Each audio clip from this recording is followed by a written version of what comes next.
Welcome inside the Pat Bowlen Fieldhouse for Broncos Country Connected. I'm Alexis Perry, joined by the new head coach of your Denver Broncos, Nathaniel Hackett. Coach, I know I can speak on behalf of Broncos Country when I say welcome to the Mile High City. We are so excited to have you. Thank you so much. I promise I'm more excited. I mean, this is absolutely unbelievable. Well, you were a candidate for several vacant head coaching positions, but what was it about this opportunity that was so appealing to you and your family?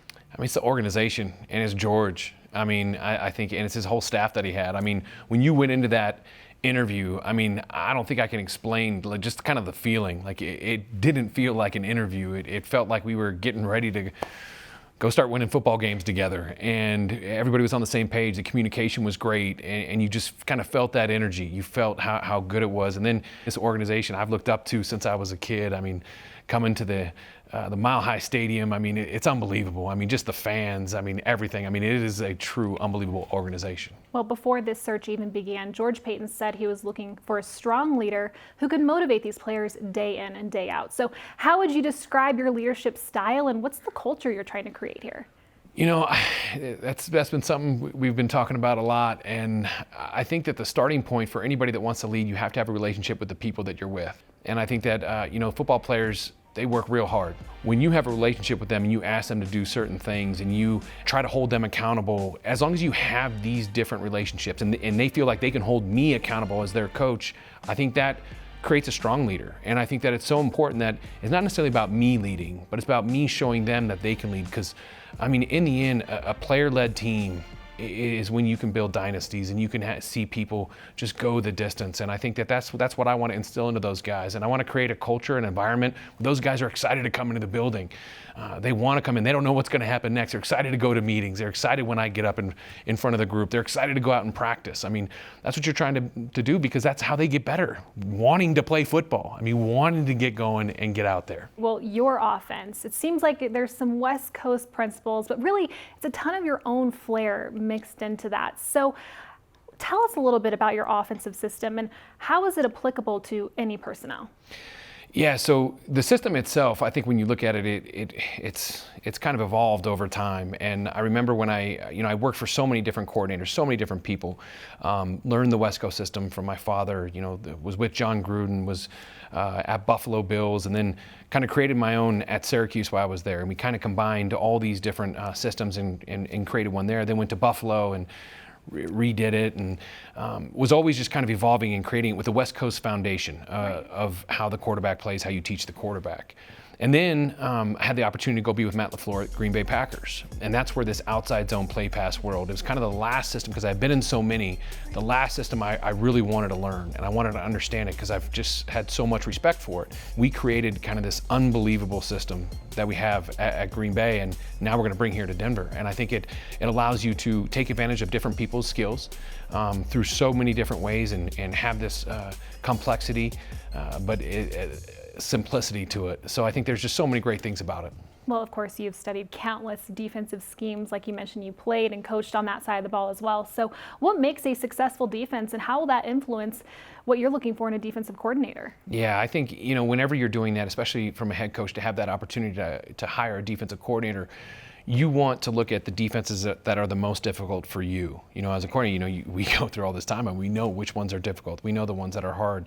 And I think that we're always looking for that. And I think the specific ones, when those front structures change, when you don't really know what coverage it is and you can hold that disguise a little bit longer, I think those are the things we're always looking, with the illusion of pressuring, not pressuring, but still giving pressure. So there's so many things that you look for. And for me, there's definitely some people that I respect a lot in this world of defense, and excited to get somebody here.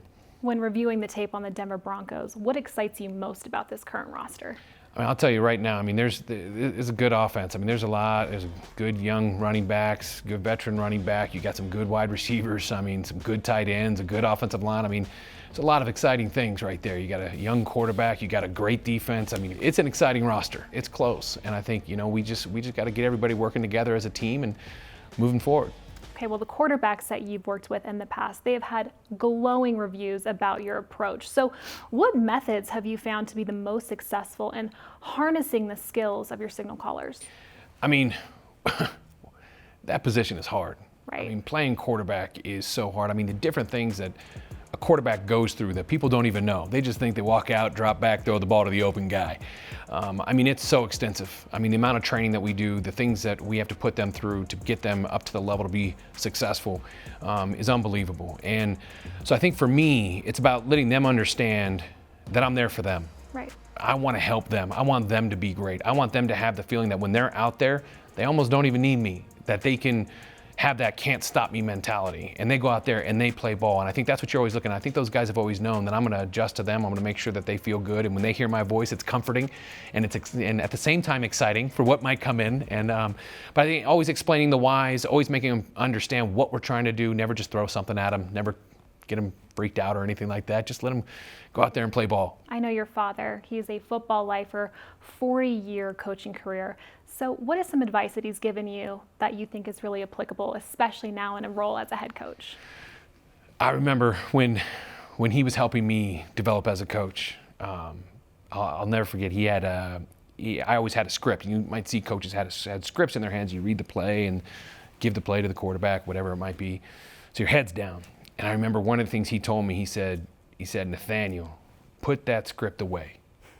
Have somebody tell you what the play is. Coach everyone. Don't stop coaching everyone. And it hit me because I never realized that I was down and like looking, and it's like it changed. It was a huge change for me that I got rid of the script, stopped taking one out to practice. And it was about just watching the guys play and being there for them and coaching. And, you know, I'm lucky now because I get to do that with the defense, with the special teams, and I get to try to just affect even more people. So I would say that was one of the bigger things that he's ever done just to help me to teach. Well, lastly, as a neurobiology major and a hip hop instructor, there is a chance that you are the most interesting head coach in Broncos history. I have to say, wedding season is just around the corner. So do you have any advice for those of us like myself without any semblance of rhythm? You know, I think that in the end, when you're out there and you're loving the music, who gives a damn what anybody thinks about it? Just enjoy it. And that's dancing. In the end, who cares? Get out there and just work it. Just have fun. That's football as well. No doubt. Thank you so much, Coach Hackett. My pleasure. We appreciate it. Welcome to Denver. Thank you. Still to come on Broncos Country Connected, learn more about the Broncos coaching search committee who helped George Paton find the perfect fit for the future of this franchise. Broncos Country Connected is brought to you by Ford Trucks. Built better, built stronger, built Ford tough.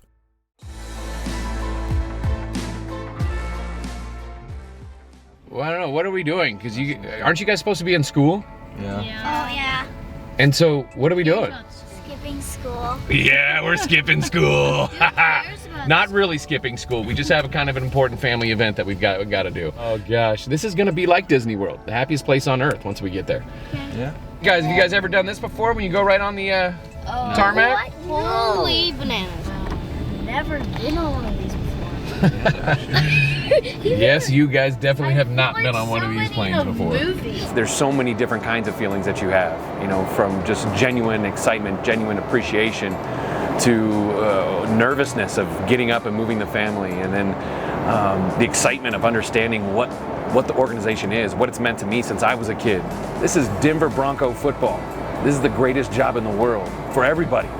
For all of us to walk in that building with the juice, the excitement, I mean, that's what I'm going to bring. That's who I am, and I'm so lucky. I'm so excited to be able to just show everybody my passion and my love, because I love this game more than anything. It's about the team, it's about the Broncos, and that's what they're going to feel. They're going to feel that every day, in every meeting, no matter what, no matter if it's good or bad, we're going to bring it.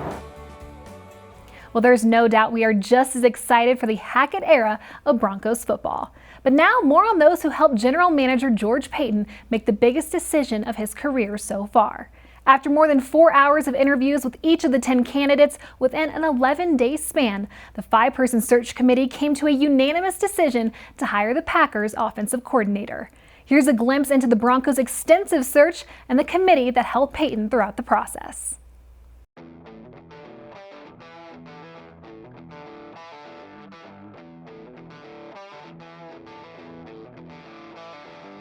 The process has been great.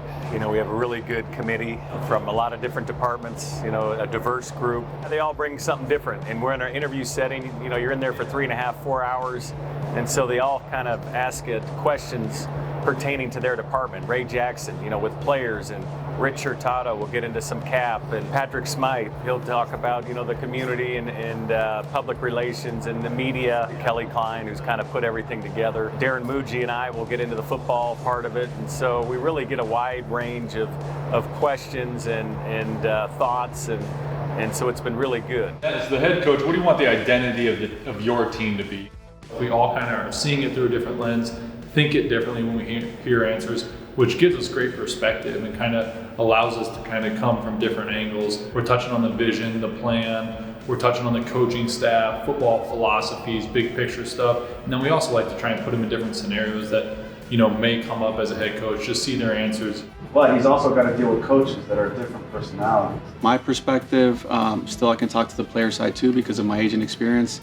Some of the economics and just kind of my background too, just overall. Just not being on the football side for a while, so I feel like I bring a different perspective as well. So I think when you think about all of our experiences and thoughts into this, I think it helps with figuring out all these different guys and whether one's more experienced or not. This is even more thorough than I could have ever imagined. It's almost like the draft process when we ask everybody we know that knows them. We ask everything, and we want to know all about them.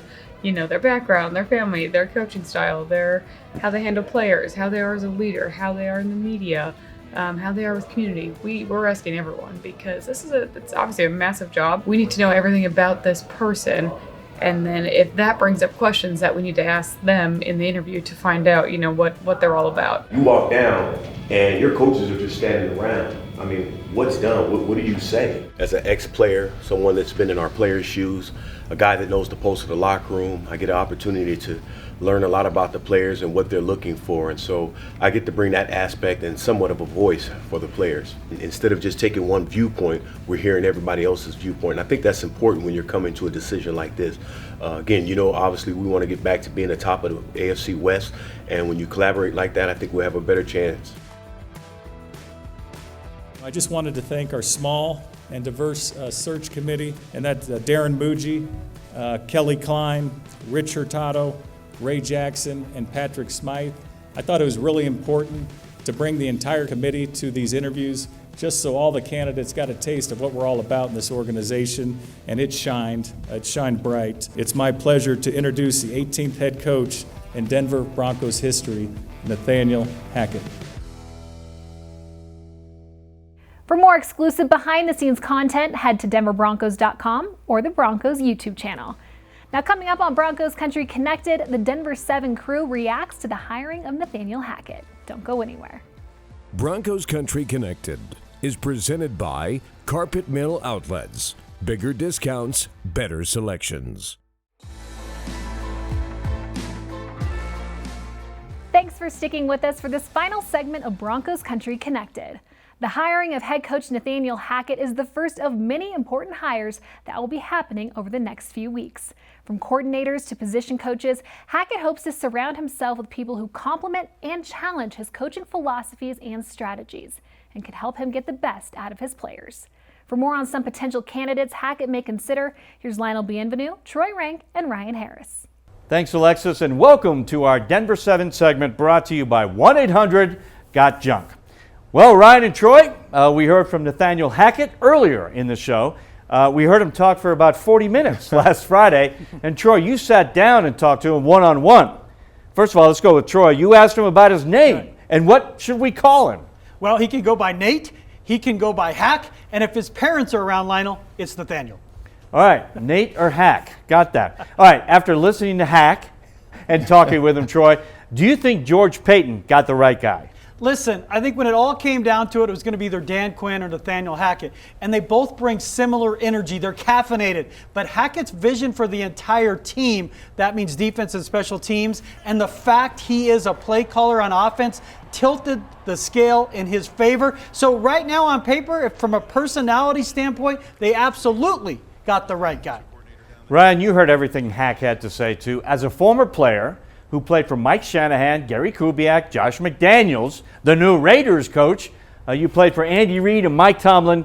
Did you hear what you wanted to hear from the new head coach? Absolutely, and it started with him being excited. Look, players, yes, it's strange to say, but players want coaches to be excited about the game of football. And that helps when you're in day 9 of a training camp install, week 9 of the NFL season, maybe going over the same play. You have a coach who's happy to be there, who doesn't feel like he has a resume that proves that he belongs. He wants to learn, he wants to win, and he's talking about winning right away. I also liked how he talked about failure. He said when you lose inevitably in the NFL, the guys are going to be looking for a leader to stand strong and show them where to go. That's exactly the job of a head coach. He inspires, he has energy, he laughs at himself, he thinks he's Han Solo like I do. I like a lot of Nathaniel Hackett and what he had to say. Now, we also saw some behind-the-scenes footage earlier in the show.